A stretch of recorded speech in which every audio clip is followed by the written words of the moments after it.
انا هسيبه كده في البرطمان لمدة يومين. بعد يومين هجيب بنجر.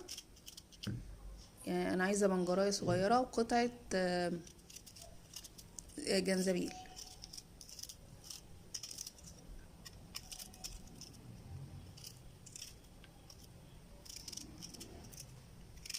هل ممكن نحط الحاجات دي كلها من الاول خالص؟ ممكن نحطها من الاول خالص. هنقطع نفرمهم مع بعض في الكبة، الجنزبيل والبنجر بقوا معانا بالشكل ده، مفرومين كده بالشكل دوت. شايفين بقى جمال اللفت بقى معايا بقى شكله عامل ازاي، وريحته تحفة.